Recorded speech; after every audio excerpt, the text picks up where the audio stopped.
ஆத்ம நமஸ்கார்.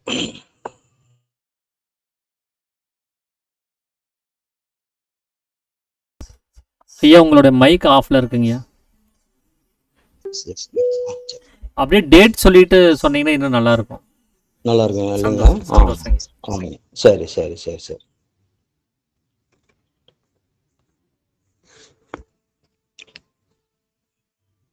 இன்று புதன்கிழமை 5ஆம் தேதி ஆகஸ்ட் 5 அனைவருக்கும் ஆத்ம நமஸ்கார்.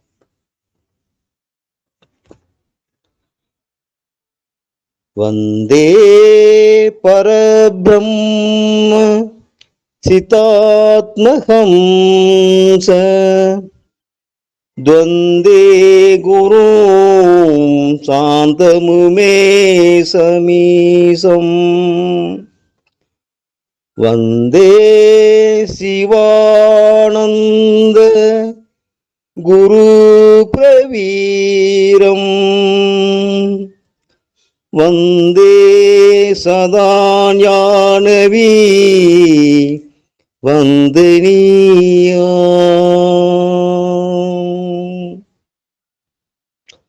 அனந்த சுகதாதார அகண்டானந்த விக்கிரகம் தயாளுமதி சந்துஷ்டம் வந்தேகம் மம சத்குரு வந்தேகம் மம சத்குரு வந்தேகம் மம சத்குரு. ஆத்ம நமஸ்காரம்.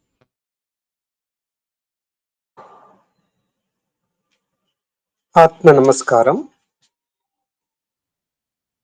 சித்ஸ்வரூபனும் சாந்தனும் பரபிரம்மமும் சத்குருவும் உமாபதியுமான ஈசனை யான் வணங்குகிறேன். பரமகுரு சிவானந்தரை வணங்குவதுடன் வணக்கத்துக்குரிய மற்ற மகான்களையும் நாளும் வணங்குகிறேன். நம்ம சித்த வித்தையினுடைய 22வது அத்தியாயம் இந்த பகுதியில இருக்கோம். பொதுவாக நாம் தினசரி இந்த சித்தவித்த பயிற்சியில் இருக்கும் போது இந்த தியானத்தினுடைய எந்த நிலையை நாம் கடந்து இருக்கிறோம், இனி கடக்க வேண்டிய தொலைவு எவ்வளவு என்பதை நாம் நமக்குள்ளேயே அறிவதற்குத்தான் 6 ஆதாரங்கள் என்ற முறையில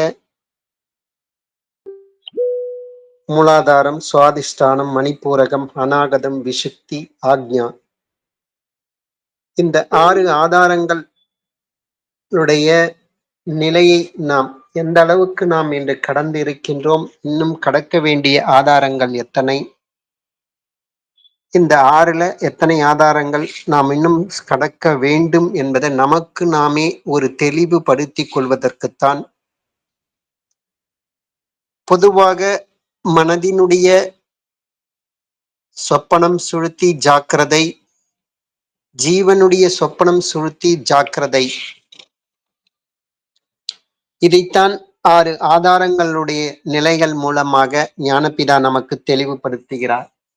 ஏற்கனவே அகங்காரத்தினுடைய சொப்பனம் சுழுத்தி ஜாக்கிரதை என்பது அதை அனைத்துமே அது வெளியில் நிகழக்கூடிய ஒரு நிகழ்வு. அந்த அகங்காரத்தினுடைய ஜாக்கிரதை என்பது தான் அது உண்மையில் அகங்காரமானது அது உற்பத்தியான அது மனதினிடையே போய் சேருவது தான்.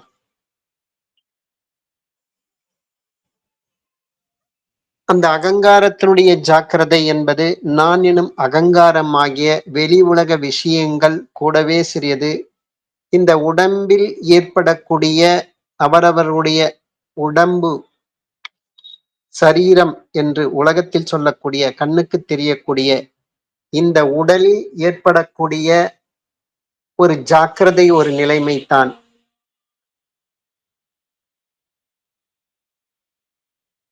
நாம் இந்த 6 ஆதாரங்கள்ல அடிப்படையில இந்த மூலாதாரம் என்பது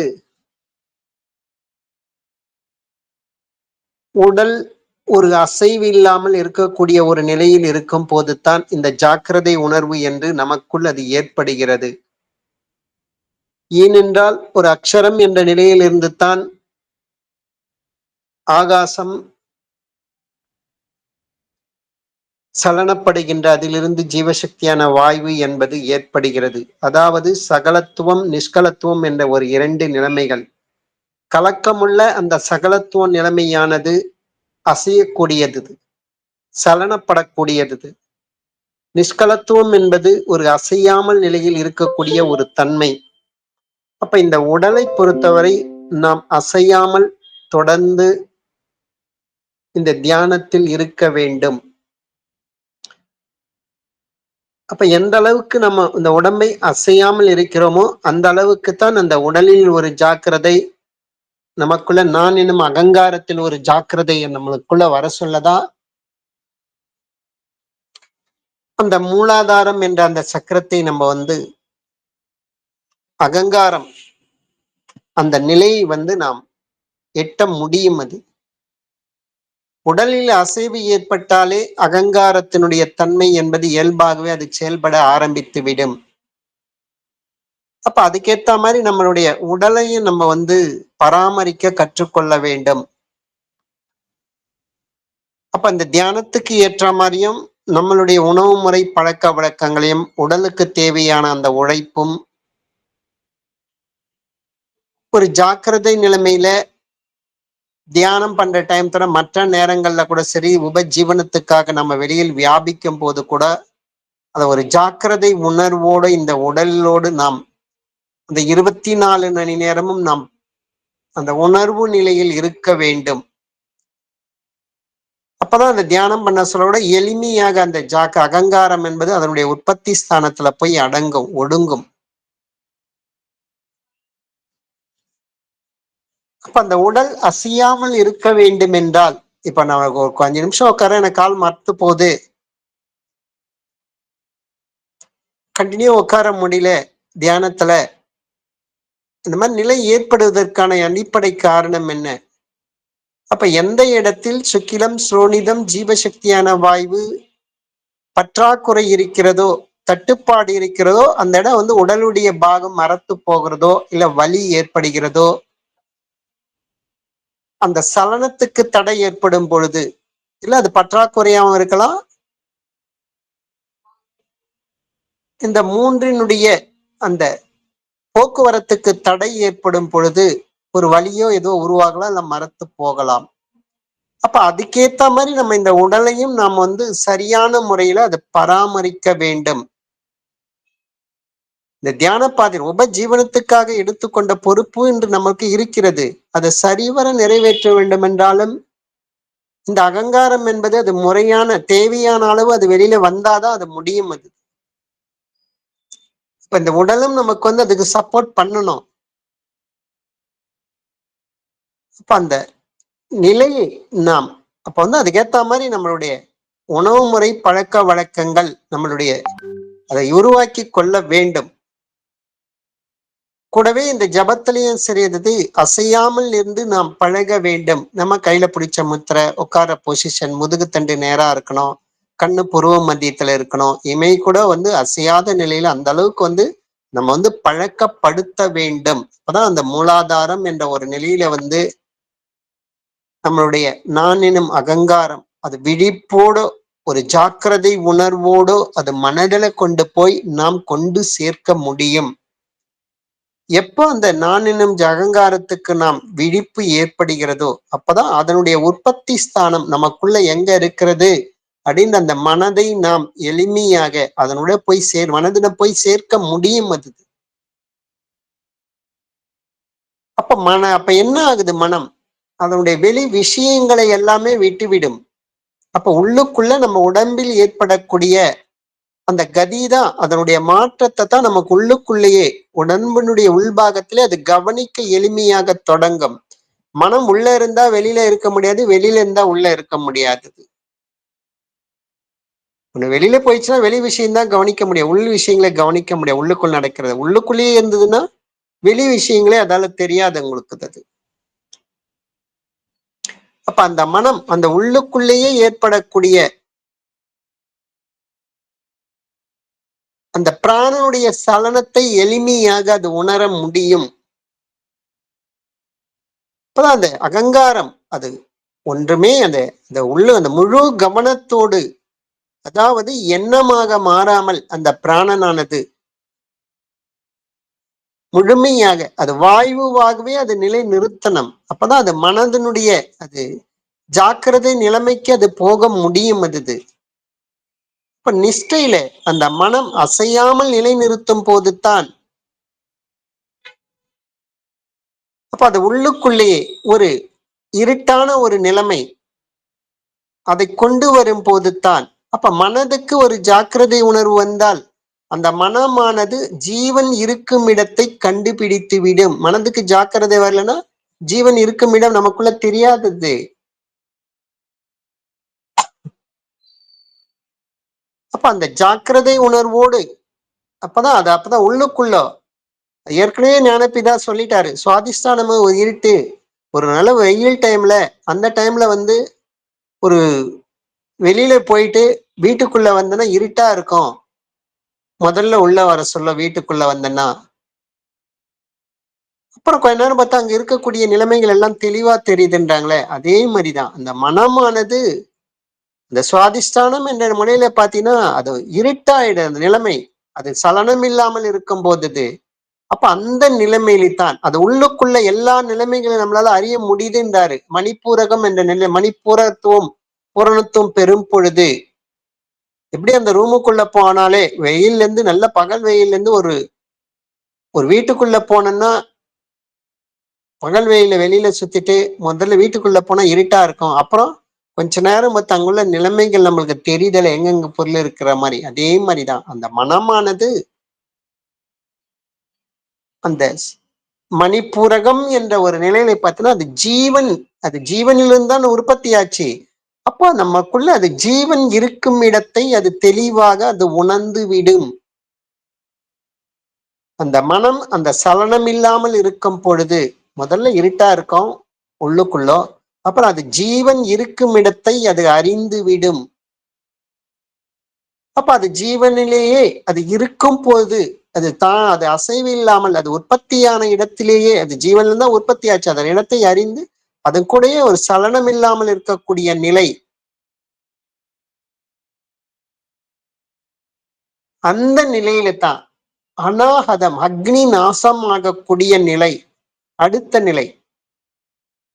அப்ப அந்த அக்னின்னு ஒண்ணு இருந்தாலே நமக்குள்ள அந்த பிராணனுடைய அசைவு இருக்கும், சத்துவகுணம் என்பது இருக்கும். அந்த அக்னி நாசமாக வேண்டும். அக்னினாலே ருத்ரன் பிரகாசம் சத்துவகுணம், அந்த பிரகாசமும் நமக்குள்ள நாசமாக வேண்டும். ஆனா அக்னி ஹதம் நாசம்.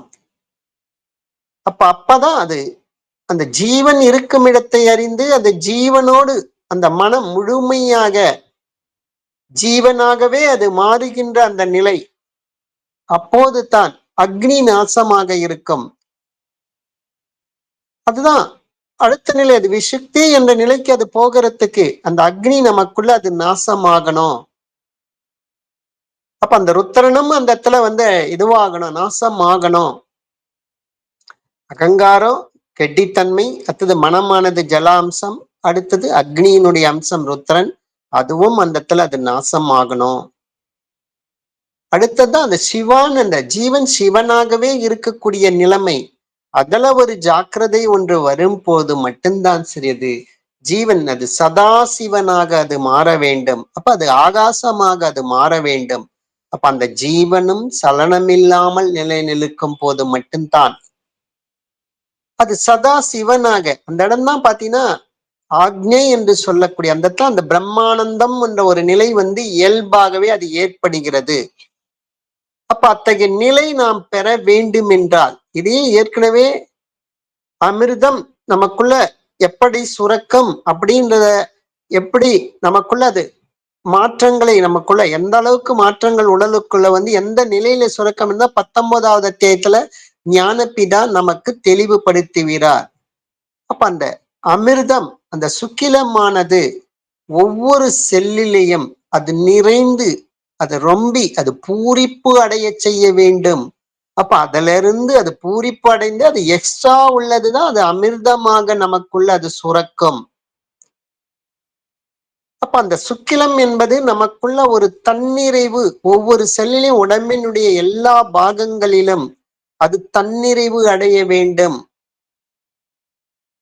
அப்பதான் அந்த நிலை நமக்கு பிரம்மானந்தம் ஒரு நிலை எழுத முடியும். அது நம்ம தியானத்துல உட்காரோம், ஒரு 1/2 மணி நேரத்திலே கால் வலிக்குது, மரத்து போகுது அப்படின்னா ஒன்னும் சுக்கிலம் தன்னிறைவு அடையவில்லை. அப்ப அந்த சுக்கிலத்தினுடைய அது மகத்துவம், அதுதான் பிரம்மஸ்வரூபம். அது நமக்குள்ள அது எப்படி அதிகமாக அது புதியதாகவும் ஒரு இழந்த சுக்கிலத்தை கூட நம்ம மீட்டு எடுக்க வேண்டும். அதைதான் நம்ம பெருசா மதிக்கிறது கிடையாது. அந்த சுக்கிலத்தை தான், அது நம்முடைய சொத்து, அதுதான் பிரம்மஸ்வரூபம். ஒரு படைப்பினுடைய ஒரு சிருஷ்டியை உருவாக்குவதற்கும் அது பயன்படுகிறது. அது வெளியில போய் கர்ப்ப பாத்திரத்துல விழுந்தா ஒரு சிருஷ்டி, அதே சுக்கிலத்தை கொண்டு தான் அந்த ஜீவசக்தியான வாயுவாக அதை வெளியில வியாபிக்க செய்து உலகத்தினுடைய அந்த படைப்புகளை நாம் பணம் வேணுமா, பொருளாதாரம் வேணுமா, பேர் புகழ் வேணுமா, ஏதோ ஒண்ணு அந்த உலகத்தினுடைய உற்பத்தி இயங்குவதற்கு அதுவும் ஒரு படைப்பாற்றலாகத்தான் இருக்கிறது. அப்ப அது வெளியில போச்சுன்னா செத்து போற நிலைமை நமக்கு பெற்று தருகிறது. அதே சுக்கிலம் அது உள்ளுக்குள்ளேயே அது உற்பத்தியான இடத்திலேயே அதை பூரிப்பிக்க செய்து நிறைவு பெருமை அது பிரம்மானந்தம் என்ற ஒரு நிலையை அது பெற்று தருகிறது. அதே சுக்கிலம் தான் வெளியில போச்சுன்னா நம்ம உலகத்தை காப்பாத்தி கொண்டு இருக்கின்றோம். நான் எனும் அகங்காரமாகிய அதன் மூலம் வெளிப்படக்கூடிய இந்த மனதினுடைய இந்த உலகத்தை நாம் காப்பாற்றி கொண்டிருக்கின்றோம். உலகத்துக்கு சேவை செய்து கொண்டிருக்கின்றோம். ஆனால் அதே சுக்கிலம் தனக்குள்ளேயே அது தானாய் அது தன்மயமாக இருக்கக்கூடிய அந்த பிரம்மஸ்வரூபமாக அது நமக்குள்ள அது நிலை நிற்கும் பொழுது பிரம்மானந்தம் ஒன்று ஒரு நிலையும் பெற்று தருகிறது. அதுதான் அக்ஷரம் என்ற ஒரு நிலையும் தானாய் அது தன்மயமாவதற்கு உதவிகரமாக இருக்கிறது. அது என்றைக்கும் நாம் காப்பாற்றி கொள்ளக்கூடிய சொத்து. அது இந்த பிரம்மானந்தம் என்றதுதான் உபஜீவனம், என்றென்றைக்கும் உபஜீவனம். அதுதான் உண்மையான உபஜீவனம். அந்த சொத்து நம்ம உபஜீவனம் என்ற முறையில அந்த சுக்கிலத்தில் வெளியில் வியாபிக்க செய்து விரயம் செய்து கொண்டிருக்கின்றோம்.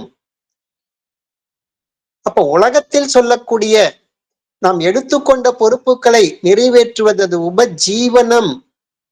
அது முழுமை பெறாதது, தன்னிறைவு அடையாதது. ஆனால் அந்த பிரம்மானந்தம் ஒரு நிலை, அது உபஜீவன், அது பிரம்மா, அது ஈஸ்வரனோடு அந்த ஐக்கியமாகக்கூடிய அந்த நிலையை பெற்று தரக்கூடிய அந்த நிலையோடு தான், பிரம்மானந்தத்தின் நிலையோடு தான் ஜீவ ஈஸ்வர ஐக்கியமாக வேண்டும். அதுதான் என்றைக்கும் அது உபஜீவனம். அந்த சொத்து அது நம்மளுடைய மிகப்பெரிய சொத்து. அது ஆனா அதனுடைய மதிப்பே நம்மளுக்கு தெரியறது இல்ல. அத ஏதோ சம்போகம் என்ற முறையில பாத்தீங்கன்னாலும் அதை விரயம் செய்கின்றோம். மிருகங்கள் பொறுத்தவரை அதனுடைய இன விருத்திகளை மிர ஜீவன்கள் பொறுத்தவரை அதனுடைய இன விருத்திக்காகத்தான் அது சுக்கிலத்தை பயன்படுத்துகிறது. மனிதர்கள் அப்படி கிடையாதது. எனக்கு வாரிசு வேணாம், ஆனா சம்போகம் மட்டும்தான் வேணும், இத்தகைய ஒரு முரண்பாடான ஒரு எண்ணம். அது என்ன விஷயத்துக்காகத்தான் சுக்கிலத்தை விரயம் செய்ய வேண்டும் என்பது தெரியல. இதுதான் ஒரு பைத்தியக்காரத்தனம் என்ற முறையில கூட ஞானபிதா கூறுகிறார். அதே சுக்கிலத்தை வச்சுதான் வெளி உலகத்துல கூட சரி, இது பேரு புகழோ பணம் சம்பாதிக்கிறதோ உறவுகளை சம்பாதிக்கிறதோ இந்த உலகம் என்கின்ற ஒரு அவஸ்தையில் உருவாகக்கூடிய ஒரு அற்ப சுகத்துக்காகவும் அந்த சுக்கிலத்தை நாம் விரயம் செய்து கொண்டிருக்கின்றோம். அப்ப நம்ம சுக்கிலத்தை நம்மளே வெளியில விரயம் செய்து நம்மளுக்கு நாமளே ஒரு கொலை பாதகத்தையும் நாம் செய்து கொள்கின்றோம். அப்ப நம்ம சுக்கிலத்தை நம்மளே திருடி ஏதோ ஒரு அற்ப சுகத்துக்காக திருடி செலவழித்துக் கொண்டிருக்கின்றோம். இது ஒரு அறியாமை. நித்தியம் இல்லாத வஸ்து அதை நித்தியம் என்று நம்பி உலகத்துடைய மாயை விஷயங்களுக்கு நாம் பொய்யான விஷயங்களுக்காக சுக்கிலத்தை விரயம் செய்கின்றோம். இது பொய்யும் சொல்றோம். அப்ப நம்ம சுக்கிலத்தை நம்மளே விரயம் செய்து கொலையும் பண்ணிக்கிறோம். நம்ம சுக்கிலத்தை நம்மளே நித்தியம் இல்லாதது நித்தியம் சொல்லிட்டு அதை நம்பி மாயையில ஒரு பொய் சொல்லி பொய்யாக நமக்குள்ள ஒரு கற்பனை பண்ணிட்டு அதையும் விரயம் செய்து கொண்டிருக்கின்றோம். நம்ம சுக்கிலத்தை நம்மளே திருடி செலவு பண்றோம். இப்ப இத்தகைய பல வகையில பாத்தீங்கன்னாலும் நம்மளுடைய சுக்கிலத்தை உபஜீவனம் நமக்குள்ளே அது பிரம்மானந்தம் என்ற ஒரு நிலையை அனுபவிக்கிறதுக்கு ஒரு அரிய அந்த சொத்து பிரம்மஸ்வரூபமான அந்த சுக்கிலத்தை அதனுடைய உண்மை தன்மையை நம்ம என்னன்னு புரிஞ்சிக்கல. அது அப்படியே நம்ம விரயம் செய்யறோம். அது அப்ப அததான் நம்ம காப்பாற்ற வேண்டும். எப்படி ஒரு ஆண் பெண் சம்போக டைம்ல 5 புலன்களுடைய விருத்திகளை எல்லாமே விட்டுட்டு உள்ளுக்குள்ளேயே ஏககதியாக நடத்தி அது சுக்கிலம் உற்பத்தியாக இடத்துக்கு அந்த இடத்துல போயிட்டு அந்த ஜீவசக்தியான வாயு அந்த சுக்கிலத்தை எப்படி திருடி கொண்டு கர்ப்ப பாத்திரத்துல சம்போகத்துல போய் சேர்க்கிறதோ அது அங்கிருந்து எடுத்து சுக்கிலம் இருக்கும் இடத்துல இருந்து அதை இலக்கி கொண்டு வருது அந்த உள்ளுக்குள்ள நமக்குள்ள அந்த ஆண் பெண் சம்போகட்டம் இருக்கக்கூடிய அந்த சமீரன் அந்த கதாகதத்துல. அப்ப ஒரு வெளியில ஒரு சிருஷ்டி உருவாகுது. அதே சமீரனன் கதியில கதாகலத்துல அந்த சுக்கிலன் அது உற்பத்தியான இடத்திலேயே அதனுடைய சக்தியை நாம் ஒடுங்க செய்யும் பொழுது நமக்குள்ள பிரம்மம் என்கின்ற பிரம்மானந்தம் என்கின்ற ஒரு சிருஷ்டி நமக்குள்ள அது உருவாகுது.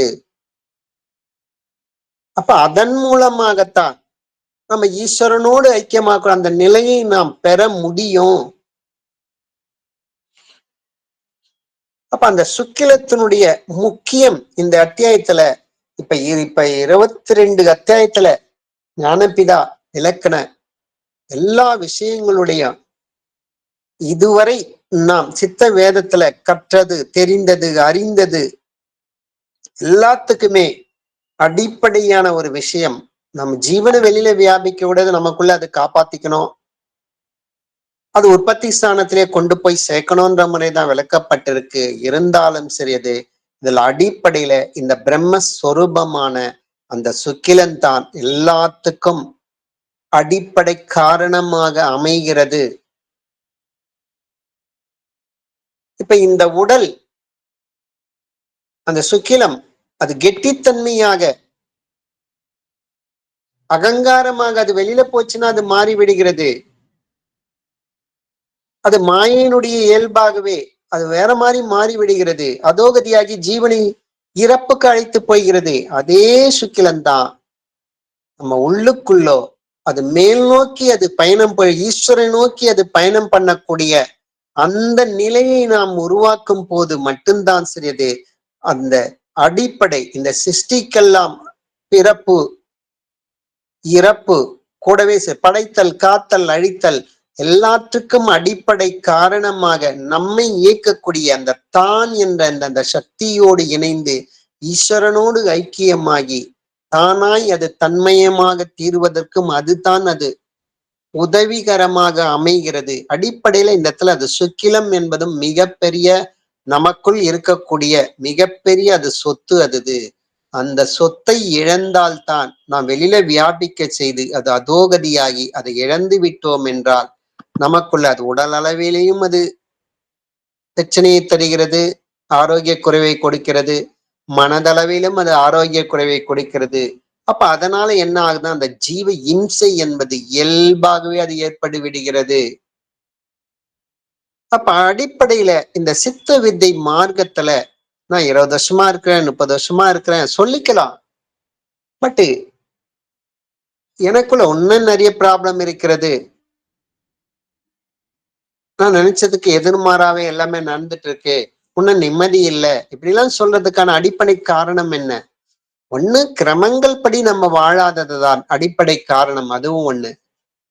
ஏன்னா ஞானபிதா நடவடிக்கை கிரமங்கள்ல 27வது கிரமங்கள்ல சொல்லிட்டாரு.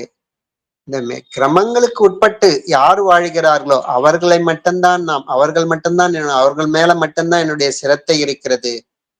மத்தவங்கள பத்தி எனக்கு கவலை இல்லைன்னு சொல்லிட்டாரு. கூடவே சரிது, நாம் பண்ணக்கூடிய அந்த ஜபமும் இந்த தியானமும் சரியான முறையில பண்ணணும். அது நம்ம தப்பு தப்பா பண்ணிட்டு அதனால் ஏற்படும் பின்விளைவுக்கும் இந்த சித்த வித்தை என்பது அது பொறுப்பேற்காதது. இப்ப அடிப்படையில இந்த கிரமங்களுக்கு உட்பட்ட வாழ்க்கை நாம் வாழ வேண்டும் என்றாலும் சிறிது இந்த சுக்கிலத்தை நாம் முழுமையாக அது காப்பாற்றினால் மட்டும்தான். அப்போ உபஜீவனத்துக்காக ஏற்றுக்கொண்ட பொறுப்பை சரியாக நிறைவேற்றும் போது கூட சிறிது நம்மளுடைய அந்த சுக்கிலத்தை பிரம்மஸ்வரூபமான சுக்கிலத்தை முழுவதுமாக காப்பாற்றி நாம் கொள்ள வேண்டும். அந்த சுக்கிலம் காப்பாற்றவில்லை என்றால் என்ன ஆகுது? கிரமங்கள் உட்பட்டு நம்ம வாழலன்னு அர்த்தம். அது சரியான முறையில நம்ம கதி பண்ணலன்னு தான் அர்த்தம். அது சரியான முறையில பயிற்சியும் பண்ணல. இப்ப இந்த 2 காரணங்களை எது இருந்தாலும் சரி சுக்கிலத்தை நம்மளால காப்பாற்ற முடியாது. அது நீர்த்து போகத்தினுடைய தன்மையைத்தான் அது குறிக்க மதுது. அப்போ நாம் ஏதோ ஒரு காரணத்திலாக மனிதன் என்று அபிமானிக்கப்பட்டவர்களாக பிறந்துட்டோம். அப்ப அந்த பிறவியினுடைய பயன் டார்கெட் ஆஃப் பர்த் தன்னைத்தான் அது அறிந்து தானாய் அது தன்மயமாக தீர வேண்டும். இதுதான் டார்கெட்டாக இருக்க வேண்டும்.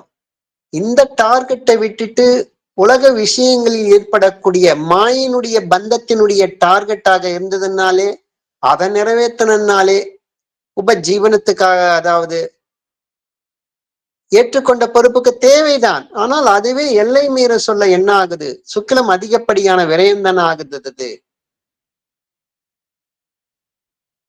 அப்ப அடிப்படையில அந்த பிறப்பினுடைய நோக்கம் அது முழுமை அது தன்னிறைவு அது பெற வேண்டும் என்றால் இந்த சுக்கிலத்தை நமக்குள்ள அது முழுமையாக அது காப்பாற்றி கொள்ள வேண்டும் என்றால் தானாய் அது தன்மயமாக தீரக்கூடிய அந்த நிலையை அவரவர்கள் பிரம்மானந்த நிலையை எட்டி அந்த நிலையை பெற வேண்டும் என்றால் இந்த சுக்கிலம் என்பது மிகப்பெரிய சொத்து. அது அந்த சொத்து யாரெல்லாம் தன்னுடைய சுக்கிலத்தை காப்பாற்றக்கூடிய அந்த திறமை அவருக்குள் வளர்கிறதோ அந்த அளவுக்குத்தான் அவர்களுக்குள்ள அந்த தீரதை ஷமா என்ற அந்த உறுதி என்பது இருக்கும்.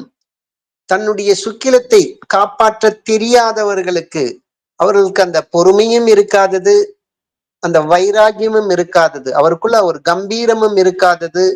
எந்த அளவுக்கு நீங்க அந்த சுக்கிலத்தை காப்பாற்றி கொள்கிறதோ அதனுடைய கெட்டித்தன்மை இருக்கிறதோ அந்த அளவுக்குத்தான் உங்களுக்குள்ள சித்தம் உள்முகமாக உங்களுக்கு அது பிரகாசிக்கும்.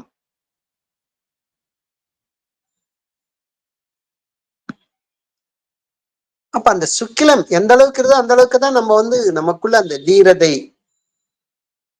பொறுமை, வைராகியம், ஒரு கம்பீரம், ஒரு ஆளுமை திறன் நமக்குள்ள தன்னைத்தான் அது உணர்வதற்கு அது முழு உதவிகரமாக இருக்கும். அந்த சுக்கிலம் என்பது அது பலவீனமாக இருப்பவர்களுக்குத்தான் பொதுவாக உடல் ஆரோக்கிய குறைவும் இருக்கும் இயல்பாவே. அப்போ இந்த வித்தைகளை எவ்வளவு பயணம் செய்தாலும் சிறிது மன ரீதியான அந்த குழப்பங்களும் கூடவே எஞ்சி இருக்கும் அதுல. அப்ப அது வித்தையோ இந்த சித்த வித்தை மேல தப்பு கிடையாதது. இந்த மார்க்கத்துல அது தவறு கிடையாதது. அது நமக்குள் அந்த வழிமுறையை நாம் சரியாக பின்பற்றாதது தான் நமக்கு கிரமங்கள் விதியும் முறையாக பின்பற்றாதது அடிப்படை காரணம். ஏற்கனவே ஞானபிதா நமக்குள் சொல்லிட்டாரு, காலனுடைய கட்டை விரல் நுனி வரையிலே மூத்திர துவார நுனி வரையில எல்லா இடத்துலயுமே அந்த சக்தி நமக்குள் அது பரவி இருக்கிறது. அப்ப ஒவ்வொரு செல்லுலயும் அந்த ஜீவசக்தியான வாயு பரவி இருக்கிறது. அப்ப அந்த சுக்கிலம் தன்னிறைவு இருந்தால் தானே ஒரு ஆரோக்கியமான ஒரு பிராணனாக அது இருக்க மாட்டுது. அப்ப சுக்கிலம் சோனிதம் ஜீவசக்தியான வாயு அது முழுமையாக நமக்குள்ள அது எல்லா இடத்துலயும் உடலினுடைய அனைத்து பாகங்களையும் ஒரு தன்னிறைவாக இருக்கும் போது மட்டும்தான் நாம் இந்த ஜப வாழ்க்கையில அந்த பிரம்மானந்தம் ஒரு நிலையை எட்ட முடியும். இன்னும் எனக்கு கிடைக்கலையே அப்படின்னு நம்ம சொன்னோம்னா இன்னும் நம்ம சுக்கிலத்தை நம்மளுக்கு காப்பாற்றிக்க தெரியவில்லை, இழந்த சுக்கிலத்தை மீட்டெடுக்க தெரியவில்லை. அப்ப அதற்கான வழிமுறையைத்தான் நாம் எங்க நம்ம இடத்துல அது தப்பு பண்றோம், கிரமங்களுக்கு உட்பட்ட வாழ்க்கையில தவறு பண்றோமா, இல்ல நம்ம பண்ற கதி கரெக்டா இருக்கா இல்லையா, நமக்குள்ள சதா பிராணாயாமம் நடக்கிறதுக்கு அதுக்கான முயற்சி நாளுக்கு நாள் எந்த அளவுக்கு எடுத்து தீவிரப்படுத்தி கொண்டோம், இதெல்லாம் நமக்குள்ளேயே நாம் அவருக்குள்ளேயே ஒரு செல்ஃப் ரிசர்ச் பண்ணி அதை கண்டுபிடிச்சு அது மேலும் தீவிரமாக நமக்குள்ள இந்த வாதைக்கு வரணும்னு முடிவெடுத்தாச்சு, தன்னைத்தான் அறிய வேண்டும் நம்ம முடிவு எடுத்தாச்சு. அப்ப அதுக்கான ஒரு முழு முயற்சி தீவிரத்தோடு நம்மளுடைய முழுமையாக இந்த பிரம்மஸ்வரூபமான இந்த சுக்கிலத்தை காப்பாற்றிக் கொள்வதற்கான வழிமுறையை அறிந்து இந்த ஜப வாழ்க்கையில முழுமையாக நாம தீவிரமாக ஈடுபடும் போது மட்டும்தான் நமக்கு அந்த பிரம்மானந்தம் ஒரு நிலை எட்டி ஜீவ ஈஸ்வர ஐக்கியம் அடைய முடியும் என்பதை தான் ஞானபிதா இந்த இடத்துல வலியுறுத்துறாரு. அப்போ தன்னைத்தான் அறிய வேண்டும் என்றால் நம்ம தன்னைத்தான் பார்க்க வேண்டும். மற்றது இந்த மாயான உலகத்துல நம்ம பார்த்து கொண்டிருந்தால் தன்னை அறிய முடியாதது. அப்ப அதுல இருந்து நம்ம முழுமையாக இப்ப தன்னையே நாம் உணர்வதற்கு அடிப்படையாக இந்த பிரம்மஸ்வரூபமாக சுக்கிலமும் ஒரு அடிப்படை காரணமாக இருக்கிறதால அதை நம்ம காப்பாத்தி கொள்ள வேண்டும். அப்பதான் அந்த கைவல்யம் என்ற நிலையை பெற முடியும். அப்பதான் தானாய் தன்மயமாக ஆக முடியும். கைவல்யத்தை நமக்குள்ள அது கிடைப்பதற்கான ஒரு வழிமுறை கிடைக்கும் என்பதுதான் ஞானபிதா இந்த இடத்துல வலியுறுத்துறாரு. இப்போ இந்த சித்த வித்தை இந்த புத்தகத்துல 22வது அத்தியாயத்துல இந்த பகுதியில நம்ம பார்த்தோம்.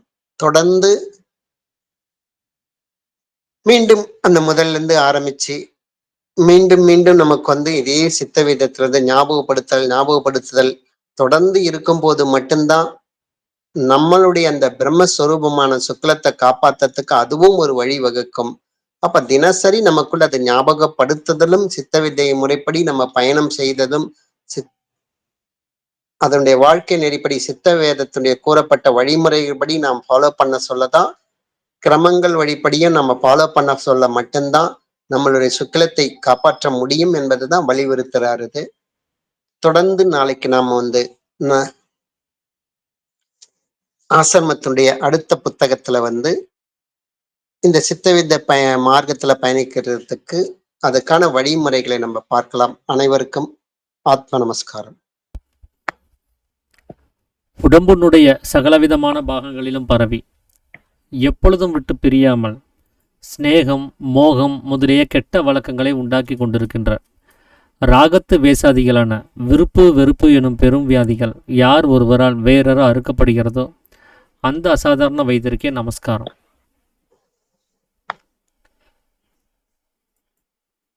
நாம் நேத்திக்கு வரைக்கும் சடாதாரங்களுடைய நிலைமைகளை கவனிச்சிருந்தோம். நாம் ரெகுலராக அனுபவிக்கக்கூடிய சொப்பனம் சுளுத்தி ஜாக்கிரதை அப்படின்னு சொல்லக்கூடியது அது அகங்காரத்துக்குள்ளாக தான் இருக்குது. அது அகங்காரத்துக்கானது வெளியில் நம்ம அனுபவிக்கக்கூடியதாக இருக்குது. அகங்காரத்தை போலவே மனதிற்கும் ஜீவனுக்கும் கூட அந்த மூன்று நிலைமைகள் இருக்குது. அப்படி உள்முகமாக வரும்போது அந்த வரிசை பிரகாரமானது ரிவர்ஸில் இருக்கிறதுனால முதல்ல சொப்பனமாக வரும், அடுத்தது தூக்கம் வரும், அதுக்கப்புறம் விழிப்பு நிலைமை வரும். ஸோ இந்த ஆர்டரில் தான் மனசுக்கும் ஜீவனுக்கும் அந்த நிலைமைகள் இருக்குது அப்படிங்கிறதையும் சாமி சொல்லியிருந்தார். அதில் மூலாதாரம் அப்படிங்கிறது அகங்காரமானது நம்முடைய மனதில் சேரக்கூடிய ஒரு சமயம், மனதனுடைய இருப்பிடமாக இருக்கக்கூடிய இருதயத்தில் சேரக்கூடிய ஒரு நிலைமையை மூலாதாரம்னு சொன்னாங்க.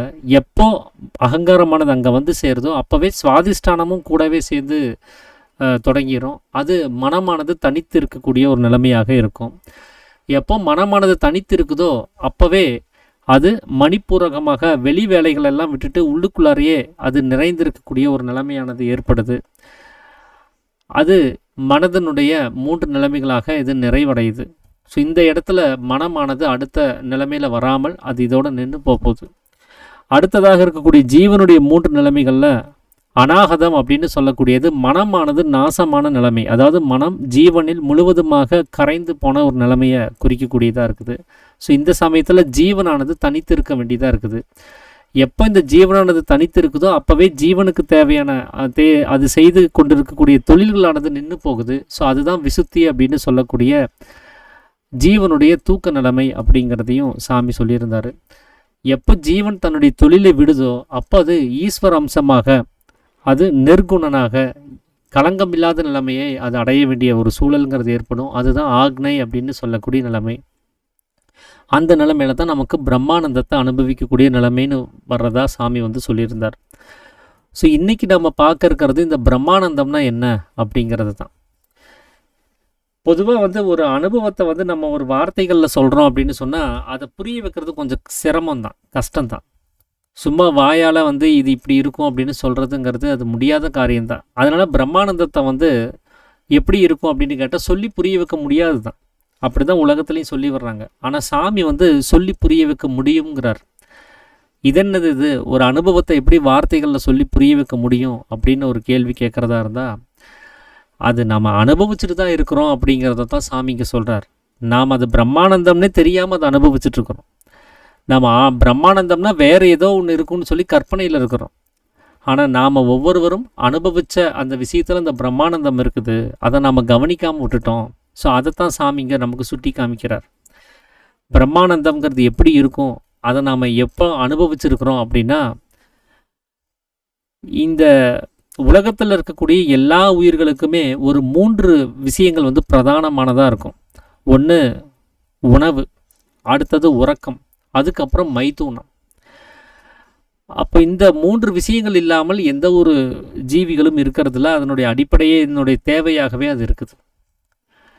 அதில் இந்த மைத்தூனம் அப்படின்னு சொல்லக்கூடிய அந்த சம்யோகம் அப்படிங்கிறது நடக்கிற அந்த நிலைமையை சாமி வந்து விவரித்து சொல்லும் போது அவர் சொல்கிறார், இந்த மனமானது உள்ளுக்குள்ளாரையே மேலும் கீழும் அது நடந்துட்டு இருக்கிறதுனால தான் அந்த சம்யோகமே நடக்குது. வெளியில் இருக்கக்கூடிய ஸ்திரீ புருஷர்கள் இணையறதுக்கு பேர் சம்யோகம் கிடையாது. அவரவர்களுக்குள்ளார இருக்கக்கூடிய புருஷனாக இருக்கக்கூடிய ஜீவனும் ஸ்திரீயாக இருக்கக்கூடிய சக்தியாக இருக்கக்கூடிய மனமும் 2 பேர் இணையறதுக்கு பேர் தான் சம்யோகம். இவங்க 2 பேர் இணையறதுனால தான் நமக்கு அந்த ஆனந்தமானது கிடைக்கப்பெறுது.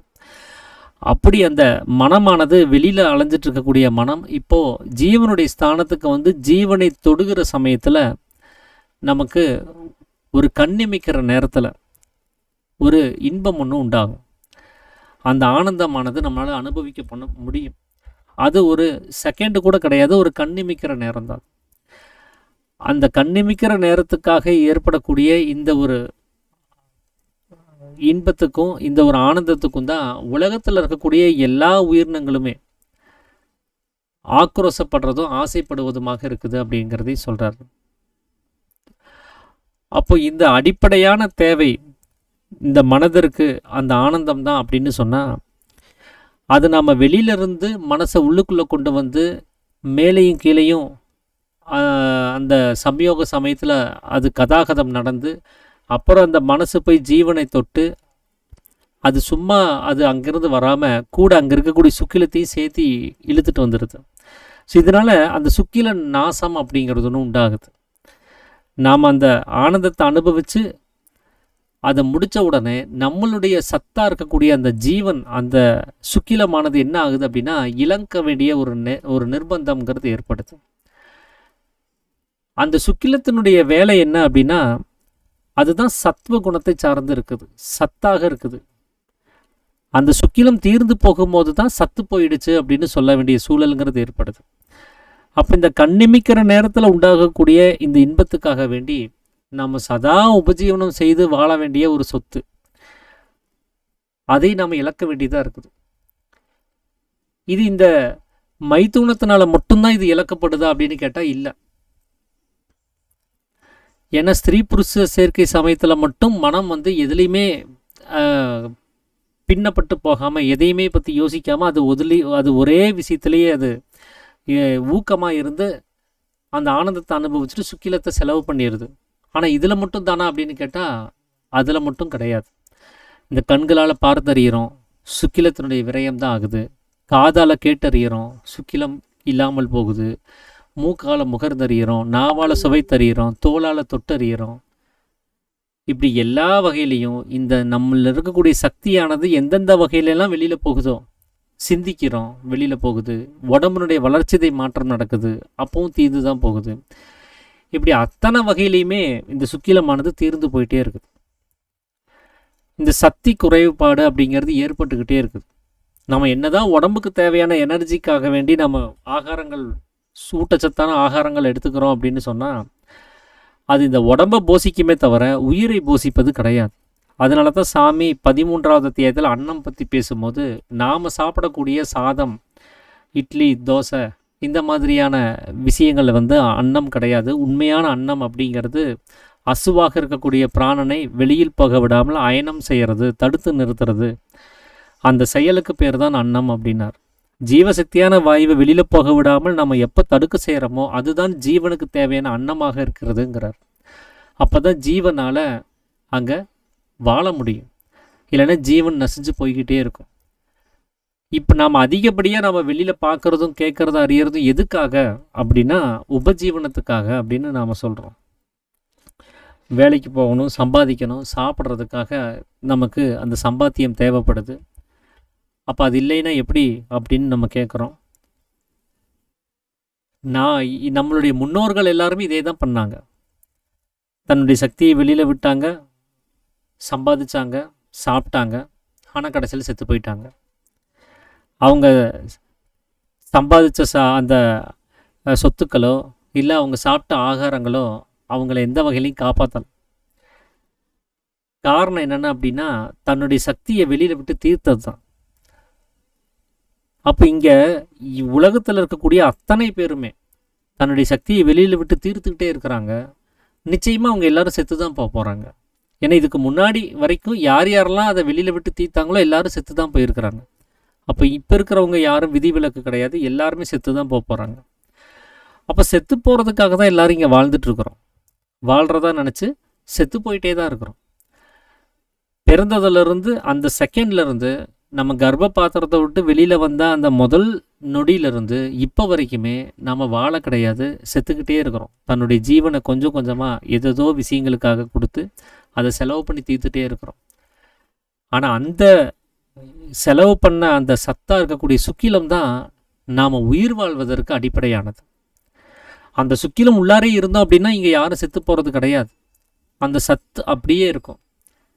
அது இல்லாததை தான் சத்து போயிடுச்சுன்னு நம்ம சொல்கிறோம். அப்போ அது இல்லாமல் போகிறதுக்கான வேலைகளெல்லாம் தடுத்து நிறுத்தி ஆகணும். அதை வெளியில் போகிறத தடுத்து நிறுத்தி ஆகணும். ஸோ அதையே நம்ம இது நாள் வரைக்கும் கவனித்தது கிடையாது, நம்ம அது என்னென்னு யோசித்ததும் கிடையாது. அதனால தான் செத்து போகிறதுனா என்னன்னே தெரியாமலே செத்து போயிட்டுருக்குறோம்.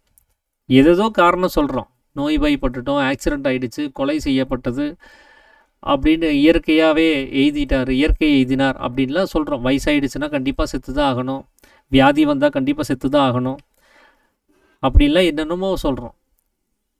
ஆனால் அவனவனில் இருக்கக்கூடிய சக்தி தீர்ந்து போகிறத நாம் நோட்டீஸ் பண்ணவே மாட்டேங்கிறோம்.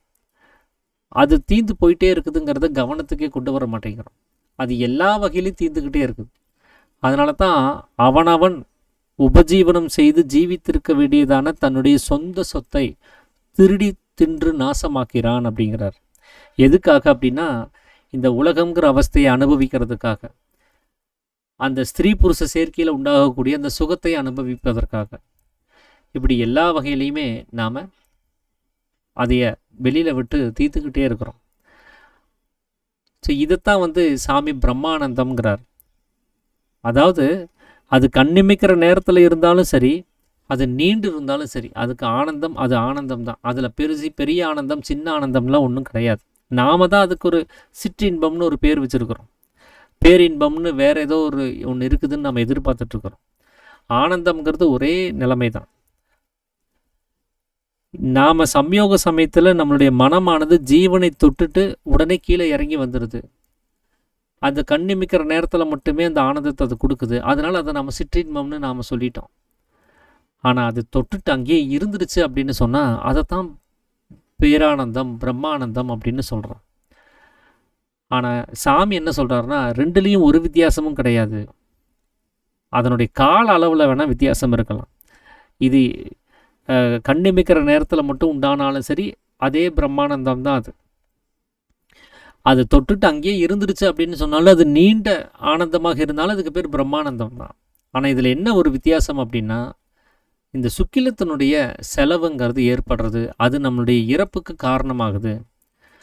அதுதான் இங்கே நம்ம கவனிக்க வேண்டியதாக இருக்குது. ஏன்னா ஒரு யோகி தன்னுடைய சக்தியை உள்நிலைப்படுத்தி அவர் அங்கே ஒரு ஆனந்தத்தை அனுபவிக்கிறார் அப்படின்னு சொன்னால் அதுக்கும் சுக்கிலம் தான் காரணமாகுது.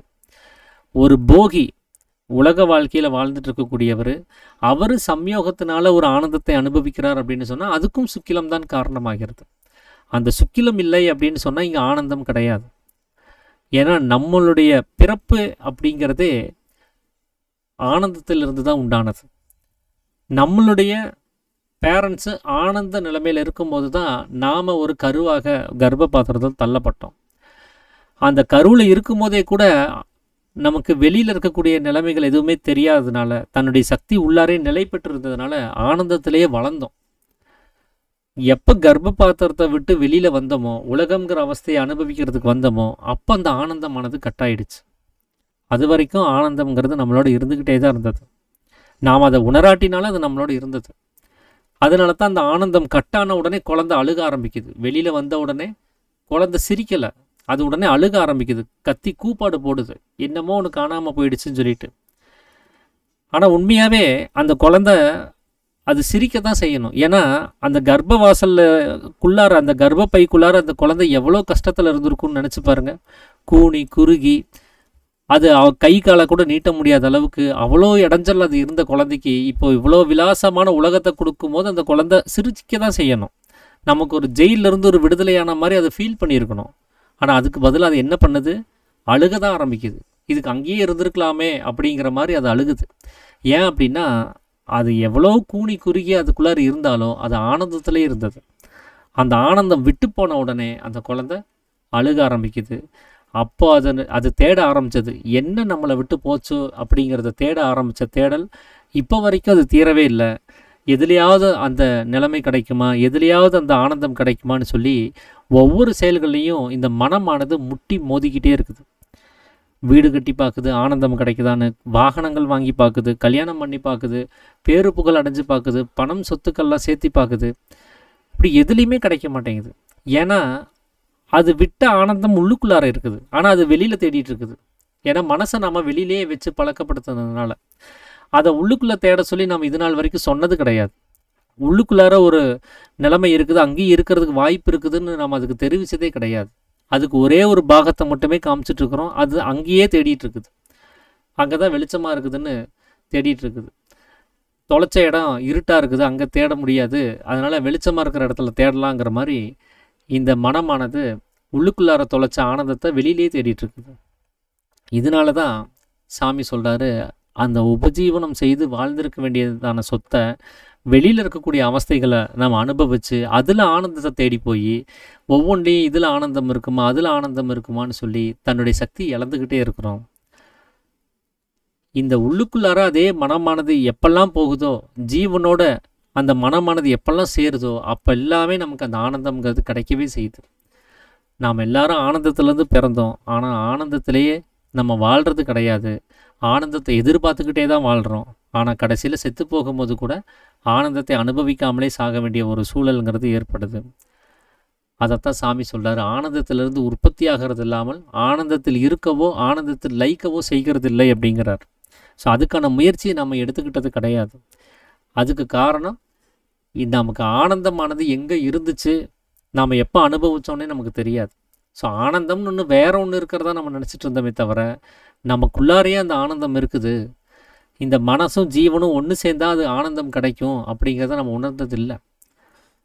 நமக்கு தெரிஞ்ச வகையில் ஒரு ஆனந்தம் அப்படிங்கிறத சாமி குறிப்பிட்டு சொல்கிறார். சம்யோகத்தில் ஏற்படக்கூடிய அந்த ஆனந்தம் தான் பிரம்மானந்தம் என்பது. ஆனால் அது தன்னுடைய சொந்த சொத்தை திருடி தின்கக்கூடிய, அதை திருடி நசிப்பிக்கக்கூடிய செயலாகவே இருக்குது.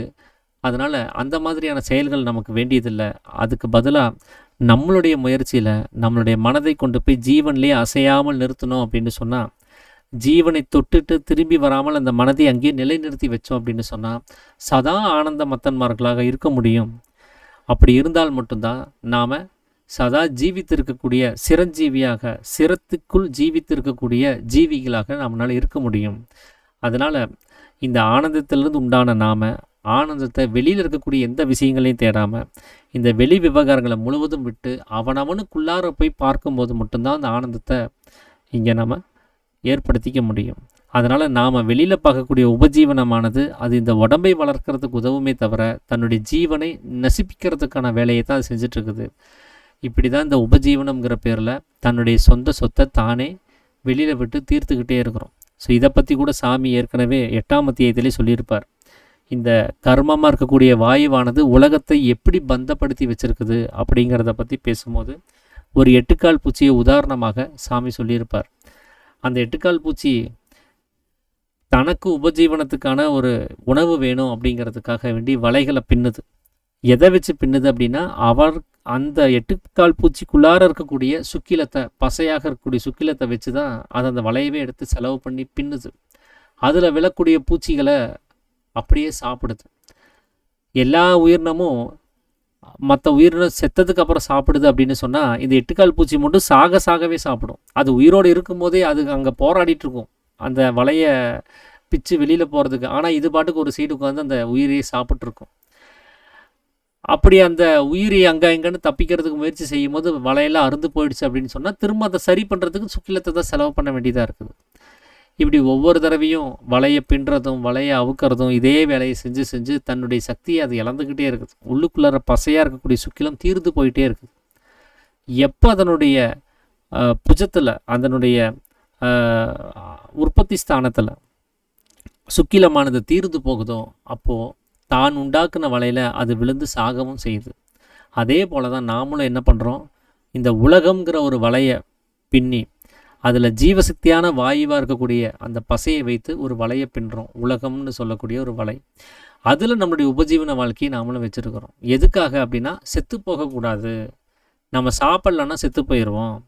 நம்ம சாப்பிடணுன்னா நமக்கு சம்பாத்தியம் வேணும். சம்பாதிக்கிறதுக்கு நமக்கு உலகம் வேணும். அதனால் இந்த உலகம்ங்கிற ஒரு வலைக்குள்ளார சம்பாதிக்கிறதுங்கிற ஒரு செயலை செஞ்சு அதன் மூலமாக கிடைக்கக்கூடிய ஆகார விருத்திகளை நம்ம சாப்பிட்டு உயிர் வாழணும் அப்படிங்கிறதுக்காக. ஆனால் அந்த 8 பூச்சி செத்து போனதுக்கு காரணமே இந்த வலையை பின்னுனதுனால தான். அது பின்னாமல் இருந்திருந்தால் கூட பேசாமல் அது உள்ளுக்குள்ளாரே அந்த சக்தி இருந்திருக்கும், அது செலவாயிருக்காது, அது செத்து போகிறதுக்கு வாய்ப்பே இல்லைன்னு சாமி சொல்கிறார். நாமளும் அந்த 8 பூச்சி பண்ண அதே தவறை தான் நாமளும் செஞ்சிட்ருக்குறோம். வெளியில் உலகத்தை உண்டு பண்ணி அதன் மூலமாக ஒரு ஆகார விருத்திகளை போட்டு நாம் ஆரோக்கியமாக வாழ்கிறதுக்கும் நம்ம நீண்ட காலம் வாழ்கிறதுக்கு ஏதாவது வழி இருக்கான்னு தேடிகிட்டே இருக்கிறோம். ஆனால் தண்ணிலிருந்து சக்தி வெளியில் போயிடுச்சுன்னு சொன்னாலே அது நாசம் ஆயிடுச்சுன்னு அர்த்தம். ஏன் உலகத்தில் இருக்கக்கூடிய அத்தனை பேர் இதுக்கு முன்னாடி வரைக்கும் யார் உயிர் வாழலை அப்படின்னா, யாருமே தன்னுடைய சக்தியை உள்ளுக்குள்ளே நிலைநிறுத்தி வைக்கலை. ஏதேதோ காரணங்களுக்காக அது வெளியில் விட்டு தீர்த்துக்கிட்டே தான் இருந்தாங்க. அதனால தான் சாமி 3ஆம் அத்தியாயத்திலே சொன்னார், அவனவனில் இருக்கக்கூடிய சக்தியானது மூக்கின் வழியாகவும் வாயின் வழியாகவும் அனுலோமம் பிரதிலோமமாக கமிக்கவும் அணுக்கமிக்கவுமாக உள்வெளி சுவாசமாக வெளியில் போய் தீருவது தான் பாவம். அந்த பாவத்தை செஞ்சோம் அப்படின்னு சொன்னால் நமக்கு விமோச்சனம் கிடையாது. அதனால தான் இயேசு கிறிஸ்து கூட பாவத்தின் சம்பளம் மரணம் அப்படின்னார். அப்போ இங்கே உலகத்தில் இருக்கக்கூடிய அத்தனை பேரும் மரணிக்கிறாங்க அப்படின்னா அதுக்கு ஒரே காரணம், அவங்க பாவம் செய்கிறாங்க. என்ன பாவம் அப்படின்னா, தன்னுடைய சக்தியை மூக்கின் வழியாகவும் வாயின் வழியாகவும் வெளியில் விட்டு தீர்க்கிறாங்க. அப்படி தீர்க்கும் போதாகவும் நாம் செத்து போகிறதுக்கு காரணமாகுதுங்கிறார். இப்படி ஒவ்வொரு அத்தியாயத்துலேயுமே சாமி செத்து போகிறதுக்கான காரணங்களை நிறைய சொல்லியிருக்கிறாரு. இப்போ இந்த அத்தியாயத்தில் கூட என்ன சொல்கிறாரு, அவனவனுடைய உபஜீவனத்துக்கு தேவையான தன்னுடைய சொந்த சொத்தை திருடி தின்று நசிப்பிக்கிறதுனால தான் நம்ம செத்து போகிறோங்கிறார். எதையுமே அறிய முடியாமல் அதோகதியாக நசிஞ்சு போகிறதுக்கு காரணமாகுதுங்கிறார். அப்போ அவனவனிலிருந்து உண்டாயிருக்கக்கூடிய அந்த சக்தியை அவனவனிலே வச்சிருக்கிறதுக்கு நம்ம முதல்ல பழக்கப்படணும். அதுக்கு எப்படி சம்யோக சமயத்தில் நம்மளை அறியாமலே மேலும் கீழும் கதாகதம் நடந்து இந்த மனமானது புருவமத்தியத்துக்கு போகுதோ, தூக்க சமயத்தில் நம்மளை அறியாமலே சமீரனுங்கிற கதி உள்ளுக்குள்ளாரே கதாகதமாகி இந்த மனமானது அதனுடைய உற்பத்தி ஸ்தானத்துக்கு போய் அடங்கி இருக்குதோ, அதே போலவே நாம் நம்மளுடைய முயற்சியில் அந்த கதாகதத்தை உள்ளுக்குள்ளே கொண்டு வரணுங்கிறார். ஸோ இதை பற்றியெல்லாம் நாம் புரிஞ்சுக்காம பிரம்மானந்தம்னு வேறு ஏதோ ஒரு நிலைமையில் இருக்குது, வேற எங்கேயோ இருக்குதுன்னு சொல்லி நாம் தேடுறதுல எந்த ஒரு பலனும் கிடையாது. அதுக்கு பதிலாக அவனவனுடைய சக்தியை அவனவனுக்குள்ளாரே நிலைநிறுத்தி வைக்கும் போது நாம் இறப்பில்லாமல் ஆனந்த மத்தன்மார்களாய் சதா காலமும் இருக்க முடியும். ஆனால் இதை பற்றியெல்லாம் நாம் இது நாள் வரைக்கும் யோசித்து பார்த்துருக்க மாட்டோம். நாம் கவனித்தது எல்லாமே நம்மளை பற்றி கிடையாது. இது நாள் வரைக்கும் நம்ம பிறந்ததுலேருந்து இப்போ வரைக்குமே நம்மளை பற்றி நம்ம யோசித்ததே கிடையாது. இந்த ட்ரெஸ்ஸு எப்படி இருக்கும், நமக்கு எப்படி சூட் ஆகும், இந்த ஹேர் ஸ்டைல் எப்படி இருக்கும், முகத்தில் அலங்காரம் எப்படி இருக்கும்னு இந்த உடம்பை பற்றி யோசிச்சிருப்போம். ஆனால் நாம் அப்படின்னு சொல்லக்கூடிய நம்மளுடைய ஜீவனை பற்றி நம்ம யோசிச்சது கிடையாது. அதனால தான் இங்கே உலகத்தில் சொல்லி வர்றாங்க, தன்னைத்தானே அறியணும்னு சொல்கிறாங்க. ஆனால் யாரும் தன்னை அறியறது கிடையாது. எல்லோரும் வெளியில் இருக்கக்கூடிய விஷயங்களவே பார்த்து பார்த்து பழகிட்டே வரோம். வெளியில் இருக்கக்கூடியவங்களை பார்த்தே தான் ஒவ்வொரு விஷயத்தையும் நாம் இங்கே நடந்துகிட்ருக்குறோம். வெளியில் இருக்க நம்மளுடைய பாட புஸ்தகங்கள்லேருந்து எல்லாமே என்னவாக இருக்குது, இன்னொருத்தருடைய தியரி, இன்னொருத்தர் புரிஞ்சுக்கிட்டது, இன்னொருத்தருடைய ஸ்டேட்மெண்ட்டு, இன்னொருத்தருடைய வரலாறு, இதைவே தான் படிச்சுட்ருக்குறோம். ஸோ நம்மளை படிக்கிற படிப்புங்கிறது அங்கே இல்லை. அதனால தான் எல்லாருமே தன்னைத்தானே பார்க்கணும்னு சொல்கிறாங்களே தவிர யாரும் தன்னை பார்க்கறது கிடையாது. அப்போ இங்கேயும் கூட சாமி செத்து போகிறதுக்கான ஒரு காரணத்தை சொல்லியிருப்பார். தன்னைத்தானே பார்க்கணும். இப்படி மற்றவனை பார்த்துட்டு இருந்தோன்னு சொன்னால், வெளியில் இருக்கக்கூடிய விவகாரங்களை பார்த்துட்டு இருந்தோன்னு சொன்னால், தன்னை பார்க்க முடியாமல், தான் யாருன்னே தெரிஞ்சுக்க முடியாமல் கடைசியில் செத்து போக வேண்டியதாக இருக்கும். அப்போ நம்ம செத்து போகிறதுக்கு இன்னொரு காரணம் என்ன, தன்னை அறியாமல் மற்றொன்றை பார்த்து கொண்டு இருக்கிறதுனால தான். இந்த மற்றொன்றை பார்க்கறதை விட்டுட்டு அவனவனில் இருக்கக்கூடிய சக்தியை அவனவனுக்குள்ளாரே நிலைநிறுத்தி தன்னைத்தானே அபியாசிக்கணும், தன்னைத்தானே படிக்கணும். அப்போ தான் இந்த உலகம் அப்படிங்கிற ஒரு அவஸ்தையானது நம்மளிருந்து நீங்கி, இந்த பந்தம் அப்படிங்கிற ஒரு நிலைமையானது நீங்கி நமக்கு விமோச்சனம்ங்கிறது கிடைக்கும். அப்படி அந்த விமோச்சனத்தை நாம் எல்லாரும் அடையணும் அப்படிங்கிறதுக்காக வேண்டி தான் சாமி இந்த தூக்கத்தில் ஓடக்கூடிய கதியிலிருந்து அது மாதிரியே இருக்கக்கூடிய ஒரு கதியை நமக்கு கண்டுபிடிச்சு கொண்டு கையில் கொடுத்துருக்கிறாரு. அந்த கதியை நம்ம அபியாசம் செய்யும்போது எப்படி தூக்கத்தில் மனமானது உற்பத்தி ஸ்தானத்துக்கு போகுதோ, சம்யோக சமயத்தில் மனமானது ஜீவனை போய் தொடுகிறதோ, அதே போல் நம்மளுடைய மனமானது வெளியில் இருக்க அலைப்பாயறதெல்லாம் விட்டுட்டு உள்ளுக்குள்ளார அதனுடைய உற்பத்தி ஸ்தானத்தில் போய் லயமாகும். அப்படி லயிக்கும் போது தான் நமக்கு அனுபவங்களானது உண்டாகுது. நமக்கு கொடுக்கப்பட்ட கதியானது அது எல்லா நேரங்களிலும் செய்ய வேண்டியதாக இருக்குது. இந்த காலையில், மத்தியானம், சாயங்காலம் அப்படின்னு சொல்லி செய்கிறதுக்காக வேண்டி சாமி கொடுக்கல. அந்த மாதிரி எந்த ஒரு டைம் டேபிளையும் நமக்கு சித்த வேதங்களில் சாமி கொடுத்துருக்க மாட்டார். அது ஆசிரமத்தில் வேணால் அந்த நடவடிக்கைகளில் இருக்கலாம். அவங்களுடைய உபஜீவன வாழ்க்கைக்கு தகுந்தபடி நேரங்களை ஒதுக்கி அவங்கள ஜபம் பண்ண சொல்லியிருக்கலாம். ஆனால் அவங்க என்ன தான் அந்த டைம் டேபிளில் இருந்தாலும் கூட வேலை செய்யும் போதும் அவங்கள கதி அபியாசம் செய்ய சொல்லி தான் சொல்லியிருக்கிறாரு. ஸோ சதா பிராணாயாமம் அப்படிங்கிறது இந்த சித்த வித்தியார்த்திகளாக இருந்தாலும் சரி, சித்த வித்தை பெற்றவர்களாக இருந்தாலும் சரி, சித்த ஆசிரமக்காரர்களாக இருந்தாலும் சரி, எல்லாத்துக்கும் பொதுவான ஒரு சட்டம். எந்த வேலை செய்யும் போதும் எப்பொழுதுமே மேலும் கீழும் சதா நடத்த வேண்டிய ஒரு நிலைமைங்கிறது இருக்குது. அப்பொழுது தான் நம்முடைய மனமானது உள்நிலையிலே இருந்து பழக்கப்படும். வெளியில் இருக்கக்கூடிய பந்தங்கள்லேருந்து தன்னைத்தானே விடுதலை செஞ்சுக்கிட்டு அது உள்ளாரே இருக்கும். நம்ம ஜபம் பண்ணும்போது எவ்வளோ மணி நேரம் நம்ம ஜபத்தில் உட்கார்ந்துருக்கிறோங்கிறது முக்கியம் கிடையாது. எவ்வளோ மணி நேரம் நம்ம நிஷ்டையில் இருந்தோங்கிறது தான் முக்கியம். நமக்கு நிஷ்டையானது நாம் உட்காரக்கூடிய ஜபத்தில் எவ்வளோ நேரம் நீண்டு கிடச்சிருக்குதுங்கிறது தான் இங்கே முக்கியம். ஏன்னா இதுக்கு முன்னாடி நாம் சொன்ன அந்த சடாதாரங்களுடைய நிலைமையே நிஷ்டையில் நடக்கக்கூடியது தான். நம்மளுடைய ஜபமானது தொடங்கின உடனே சடாதாரங்கள் தொடங்கிறது கிடையாது. 6 ஆதாரங்களுடைய நிலைமைகள் உண்டாகிறது கிடையாது. எப்போ நிஷ்டை நம்மளே தொடங்குதோ, அந்த நிஷ்டை தொடங்கும் போது நாம் எவ்வளோ நேரம் உட்கார்ந்துருக்கிறோமோ அதுக்கு தகுந்தபடி அது நீண்டு அப்படியே போயிட்டே இருக்கும். 6 ஆதாரங்களை அனுபவிக்கணும் அப்படின்னு சொன்னால் அங்கே நிஷ்டையினுடைய நீளமானது அதிகமாக தேவைப்படுது. நாம் ரெகுலராக அனுபவிக்கக்கூடிய 10 நிமிஷம் 15 நிமிஷம் நிஷ்டையில் நம்மளால் அவ்வளோ 6 நிலைமைகளையும் அனுபவிக்கிறதுக்கான நேரம் கிடைக்காது. மீண்டும் மறுமுறை உட்காரும் போது திரும்ப மூலாதாரத்துலேருந்து தான் தொடங்கும். திரும்ப எவ்வளோ தூரம் போச்சோ அதோடு நின்று போயிடும். மீண்டும் மறுபடியும் வரும்போது மூலாதாரத்துலேருந்து தொடங்கும். அப்போது நிஷ்டையை நீளப்படுத்துறதுக்கு என்ன வழிங்கிறத தான் நம்ம இங்கே கவனிக்கணும். நிஷ்டையை அதிகப்படுத்துறதுக்கு என்ன வழி, உட்கார்ந்த உடனே கொஞ்ச நேரத்தில் நிஷ்டை வர்றதுக்கு என்ன வழி. அப்போ அந்த அளவுக்கு நாம் மனசை வெளியில் போக விடாமல், அலைப்பாய விடாமல் தடுக்கிறதுக்கான முயற்சியை எப்போவுமே செய்யணும். அப்போ ஒரு ஜபம் பண்ணுறதுக்கு ப்ரிப்பேர் பண்ணி நம்ம உட்கார்றோம் அப்படிங்கிறது ஒரு மணி நேரமோ இல்லை அரை மணி நேரத்துக்கு முன்னாடியோ ப்ரிப்பேர் ஆகிறது கிடையாது. நாளைக்கு ஜபம் பண்ண போகிறோம் அப்படின்னு சாயந்தரம் ஜபம் பண்ண போகிறோம் அப்படின்னா காலையிலேருந்தே அந்த ப்ரிப்பரேஷன் இருக்கணும். எப்படி அப்படின்னா மனசை வெளியில் போக விடாமல் தடுக்கிற வேலையை செஞ்சுக்கிட்டே இருக்கணும். அப்போ தான் அந்த ஈவினிங் ஜபம் நல்லா இருக்கும். உட்கார்ந்த உடனே கொஞ்ச நேரத்தில் நிஷ்டைக்குள்ளே நம்ம போயிட முடியும். நம்ம ஜபத்துக்குன்னு நம்ம யூஸ் பண்ணக்கூடிய அத்தனை நேரத்தையும் நம்மளால் நிஷ்டையாக மாற்றி அமைச்சிக்க முடியும். அப்போ நாம் இந்த ஜபம்ங்கிற ஒரு விஷயத்துக்கு மட்டுமே நம்ம முக்கியத்துவம் கொடுக்குறோமே தவிர இந்த சதா அபியாசத்துக்கு நம்ம முக்கியத்துவம் கொடுக்கறது கிடையாது. சதா அபியாசம் நமக்குள்ளே எப்போ நிலை பெறுதோ அப்போ இந்த கதி மாற்றமானது நமக்கு சுலபமாக கிடைக்கும். ஏன்னா 1 மணி நேரம் நம்ம இது நாள் வரைக்கும் ஜபம் பண்ணியிருப்போம். அதில் 3/4 மணி நேரம் நாமளாக மேலும் கீழும் நடத்திக்கிட்டே இருப்போம்.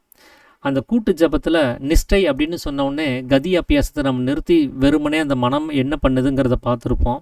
அந்த 3/4 மணி நேரம் நம்ம மேலையும் கீழையும் நடத்தின அந்த வேலைக்கான ஒரு கூலியாக, ஒரு பலனாக அந்த மனமானது உள்ளுக்குள்ளார கொஞ்ச நேரம் அமைதியாக உட்காரும்.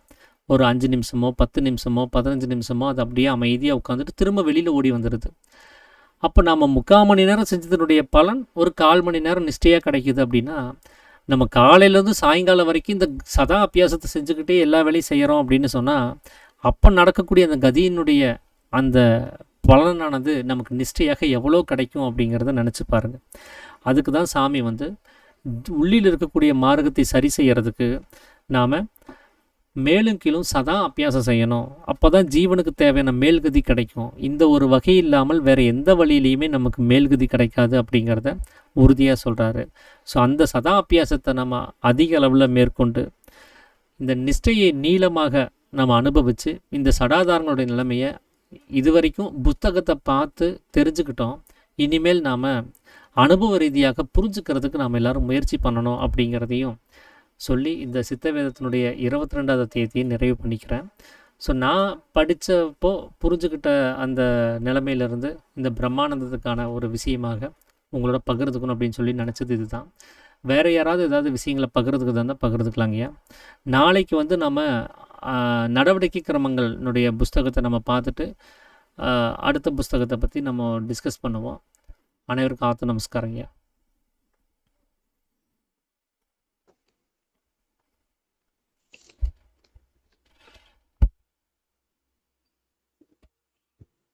இன்றைக்கு புதன்கிழமை 5 ஆகஸ்ட் 2026 பிரம்மஸ்ரீ பாலசுப்ரமணியாவும் ரமேஷ் ஐயாவும் இந்த 22 அத்தியாயங்களையும் இந்த அளவில் ரொம்ப கனிவாகவும் ரொம்ப ஞானபிதாவின் அருளாசியோடும் நல்லா இது வரைக்கும் நல்ல ஒரு ஐயா பிரம்மஸ்ரீ பாலசுப்ரமணியம் இடி மாதிரி அவர் இடிச்சாக்கா ரமேஷ் ஐயா மின்னல் மாதிரி பளிச்சுன்னு அந்த என்லைட்மெண்ட் அந்த விஷயங்கள் எல்லாம் கொண்டு வந்துட்டாங்க. அப்படி 2 பேரும் சேர்ந்து இடி மின்னலாக மாறும் பொழுது அங்கே மழை பொழிஞ்சு அந்த மழை அமிர்த மலையாகவும் ஆனந்த மலையாகவும் வித்தியார்த்திகளுடைய மனசில் பரவி நிற்குது. அப்போ இதெல்லாம் நம்ம கேட்கும் பொழுது நம்ம சித்த வேதத்துக்குள்ள வாழ்க்கையா இல்லை வாழ்க்கை தான் சித்த வேதமா, மோட்ச சூத்திரம் என்ன கூறுது அப்படிங்கிறத நம்ம ரொம்ப ஆழ்ந்து சிந்திக்க வேண்டியது இருக்குது, சிந்திக்க வச்சுருக்காங்க இன்றைக்கி. ஸோ அந்த வகையில் அதிகமாக நம்ம பேசாமல் அடுத்தவங்களுக்கு வாய்ப்பு கொடுத்து இந்த வகையில் அதனுடைய நமஸ்காரங்களை உங்களுக்கு எல்லோருடைய சார்பாக நாங்கள் கூறிக்கொண்டு நான் விடைபெறுகிறேன். ஆத்ம நமஸ்காரங்க. வேறு யாராவது இருந்தால் பேசுங்க ப்ளீஸ்.